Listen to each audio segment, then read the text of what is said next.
And this is lesson number 4, and here I just wanted to talk about the mechanics behind some of the basic punches that we're going to use. Then, for future lessons, as we start doing punching and combinations, it'll make more sense.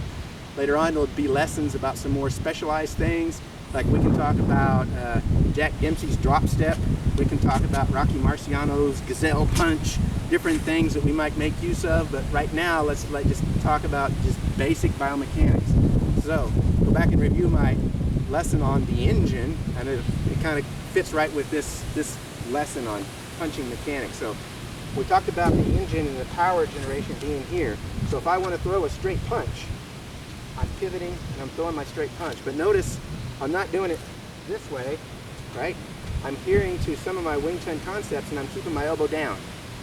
I don't have to have my elbow way over here like Wing Chun would do. This is like a 45-degree inwards. I'm going to keep my elbow on the 45-degree line outwards. And this goes along with what we were talking about in the previous lesson about having the guard and covering the shoulder lines, right? Because that's a comfortable position.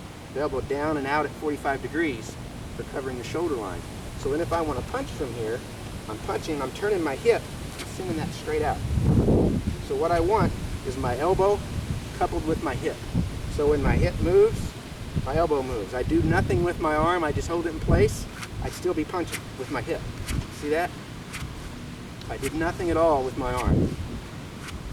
That's using that boxing engine. Boom, because my elbow is down, coupled to my hip. Now I put some oomph in it with my arm, boom, and I can zing it out there, right? Bam, bam. But it's that idea of keeping the elbow down, coupled to the hip. Okay? Now, I can rotate back and use the same idea for the lead hand, right? My elbow's down, it's coupled to the lead hip, and I'm still turning. So I can be here, I could throw a rear punch and a lead punch. Boom. And that also gives me more reach rather than just standing here. Notice the difference. Here to here. Here to here. Right? But again, this hand is the same way. If I just keep that relaxed, I don't do anything with my arm, I just use my coupled to the hip and the rotation from that boxing power base, I get that. I'm doing nothing with my arm. Now I put some oomph into it, boom, right? And now I can really generate some good power. Boom, boom. It's quick. Using this kind of rotary. Now, if you're throwing them fast enough, you won't have time to couple the punches to the hips. So that's what we consider a blast, Wing Chun blast, right? If I'm closing in very linearly, I might close in, bam, bam, bam, bam, like that. See, I don't have time to put each one with a hip. And then that's where my Wing Chun kicks in. When I'm out here, we're moving around, and I do something, and I just close. But when I'm at a little longer range, and the boxing is working, that's when I'm using this dynamic, right? Now, 2 other things to mention. We have what's often called a shovel hook, a body shot, whatever you want to call it, right out of our Silam Tao form. Tan Sao motion coming up. Tan Sao. Right, make it a fist.